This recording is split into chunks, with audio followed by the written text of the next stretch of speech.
Hi everyone and welcome back to my channel A in Economist. So in the previous video we have explained in detail what is a bar diagram and we have explained the cases of vertical bar diagram and the horizontal bar diagram. Also we have seen how to draw bar diagram for spatial data. Now in this lecture we will know two variants of bar diagram. The first variant would be multiple bar diagram. Let us see what it is. A variant of bar diagram which is used to compare two or more series of data on the same variable. So multiple bar diagram is a variant of bar diagram where what we do, we compare two or more series of data on the same variable. So you are not changing the category of data that is being used, right? Suppose in this example this is a bar diagram where you have four different categories in terms of groups: group A, group B, group C and group D. On the horizontal axis you are mentioning these groups, and on the vertical axis you have the number of students who are member of these groups. Right now for group A you have two particular groups. The first group represents the girls and the second group represents the boys.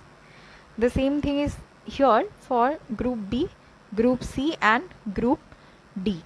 So for the same category or from the same group, you are comparing between two or more series of data. Here particularly you are comparing girls and the boys, right? So if you see, the height of the diagram will be representing the value that it represents. For girls you have 10 girls in the group A, and for boys you have 20 boys in group A. So what you can see from here is that without even knowing the exact number, you can say from this diagram itself that group A has more boys than girls, right? This is the advantage of using this multiple diagram, that without even knowing the exact value of how many girls and how many boys are here, you can visually compare that the number of boys are higher than number of girls in group A. And the exact same thing is there for group B. Number of boys is here more as well. Same thing is going on here also. You have more boys than girls in group C, but in group D you have more girls than boys. So this is the insight that you can draw from this multiple bar diagram. So what is a multiple bar diagram? For each category you have two or more data or two or more series of data that you want to compare between each other, right? So this is what is the multiple bar diagram. This is one of the most important variants of simple bar diagram. Okay. Now the next variant is something called the divided bar diagram. What is that? Proportions and percentages of variable components are more important than the absolute values. Here what happens is that proportions and the percentages are more important than the absolute value of the variables. The area of a single bar is divided into number of parts and the lines with lines drawn parallel to the base, so that the area of the part represents the percentage for the category concerned. Let us look at this example to make this clear. So this is a divided bar chart to show the results of traffic survey. So here what you can see is that we are taking into account four different time frame. I hope this is visible to you. You have four different time frames from 8:30 to 9 in the morning, from 9 to 9:30, from 9:30 to 10 and from 10 to 10:30. And you are considering on the vertical axis the number of vehicles in terms of these five categories. You have cars, which is represented with this blue color. You have buses, you have heavy good vehicles, you have motorbikes and you have bikes. Here for your study it is not important to know how many cars are there or how many buses are there. So the absolute values of these vehicles doesn't matter. What you need to see is the proportion of the vehicles that is there on the road in this particular time frame, right? So the proportions and the percentage here is more important to you than the absolute values of the car and absolute values of the other vehicles. So what you have to do, let us look at this first bar. So the area of this entire bar is taken to be 100, right? It is the standard value for every bar. The total area is represented as 100. Now what you have to do, you need to divide this bar using parallel lines. You have to divide this bar using parallel lines so that you can show the different segments or different categories. So here this amount, this here is showing the number of cars or the percentage of cars that is there on the road in the time frame 8:30 to 9, and this orange portion showing the number of buses or the percentage of buses or the proportions of buses that are there on the roads. And here you have for heavy vehicles, for motorbikes and for bikes, and you repeat the same thing for each of these bars, right? So here what you can see, if you see the first vertical bar, you can see the number of cars or the proportions of cars is more relative to the other vehicles in the road in the time frame 8:30 to 9 am. So when you are trying to compare the proportions or the percentages of various components for a same category, for a particular category, then you have to use something called this divided bar diagram. And here also you have to mention the scale 1 centimeter or 1 unit representing 20 vehicles, right? This is the essence of vertical bar diagram. I hope this is clear to you. Finally, we are going into the pie diagram. This is one of the most important and frequently used diagrams by economists and statisticians. Let's see what it is. Pie diagram is used for exhibiting relative sizes of different parts of a whole. So this is the definition of a pie diagram. When you are trying to exhibit relative sizes of different parts of a whole, you are supposed to use the pie diagram. Here a circle is partitioned into several sectors by drawing angles at the center. We'll see how to calculate these angles. The area of each sector indicating the corresponding percentage. For example, suppose this is a circle and the total area of the circle is regarded as 100. So we know that circle is pi r square. So the total area of this circle is regarded as 100. This is the standard on the basis of which you are partitioning other segments, right? And the total angle at the center is 360 degrees. So this entire is representing 360 degrees. So here you have 90, 90, 90 and 90. 4 times 90 is 360 degrees. Now what happens if you want to find the angle of some segment? Suppose I take this. Suppose you divide the circle into few partition and you particularly consider this segment, right? You are taking this particular segment of the circle and you want to know what is the angle here. What will be the angle here at the center?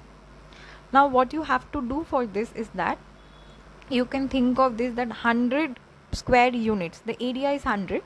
So 100 square units is equivalent of 360 degrees, right? 100 square units is equivalent to 360 degrees at the center. So 1 square unit will be equivalent to 360 by 100, which is 3.6 degrees at the center. And now if you know the percentage here, suppose this is 20% of this entire circle. I'm just assuming that it is 20% of the entire circle. So you write 20 here. 20 is equivalent to 20 times 3.6 degrees. So you can calculate this and this will give you the angle at the center for this particular segment, right? This particular segment that we have taken into account. So the formula, you can remember it as a thumb rule, that the desired angle for a category at the center with 3.6 times the relevant percentage, which I have shown you how to calculate this in this fashion also. So if you don't want to remember this, you can do this manually, or this is the formula that you have to multiply 3.6 with the relevant percentage. Let us quickly look at an example of how to draw this pie diagram. You have an example here. You have different categories of sports: football, hockey, cricket, basketball, badminton, and you have corresponding number of people who are fond of these sports: 10, 5, 5, 10 and 10. So you have to calculate two things. First, you have to calculate the percentage that this particular categories represent, right? You have to calculate the percentage that represents this category in the entire circle, And the second thing that you have to know is the angle at the center. I have to measure angle at the center. Now let's see how to do this. First thing that you have to do, you have to calculate the total number of people. So just add this thing, 10 plus 5 plus 5 plus 10 is equals to 40. If you do, this will come out to be 40. So the total people in your sample is 40. N is equals to 40. And you can show the calculation here. You have sports here, which is the sports I have shown on the previous table, number of students, and this is the total that you have, adding all this number of students. The first thing you have to calculate is the percentage. How to do that? Take this value, divide it by the total into 100. This is a simple high school thing that you have learned, right? How to calculate the percentage for football. So if you do this, it will come out to be 25%. So football consists of 25% of the entire pie.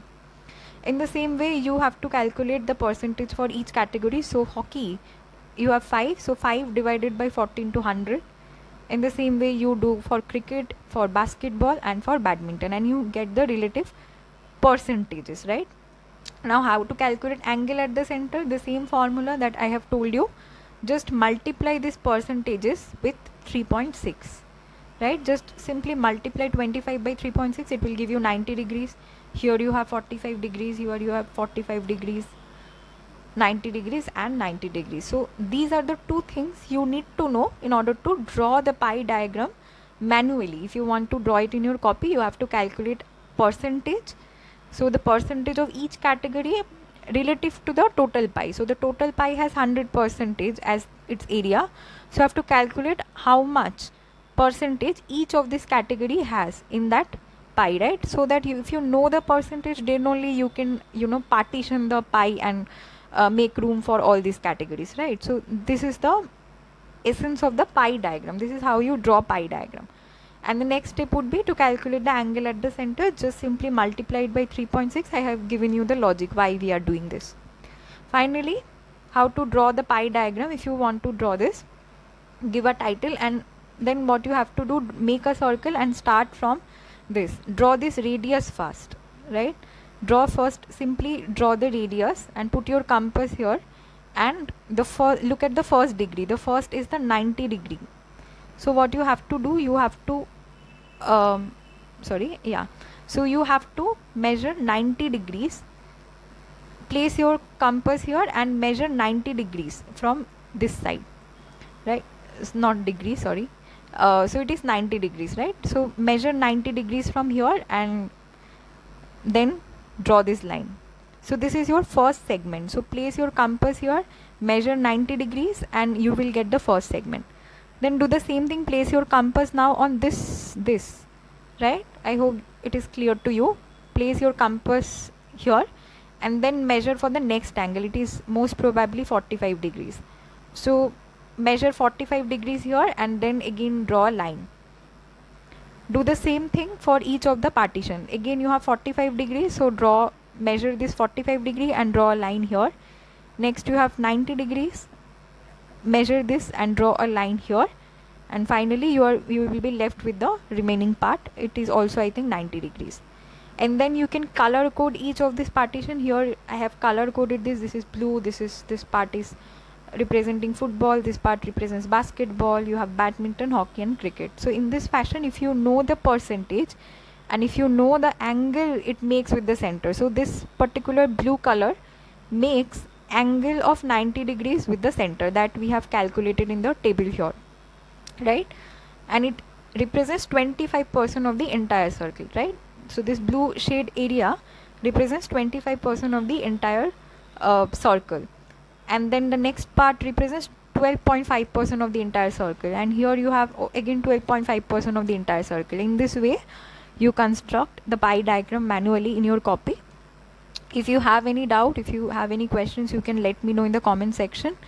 And with this we have finished our presentation of data chapter, and from the next video we will be starting with the frequency distribution for discrete and continuous data. Thank you for your time, and if you like my endeavor, do give me a like and don't forget to subscribe my channel AN Economist. Let's meet you in the next video. Thank you.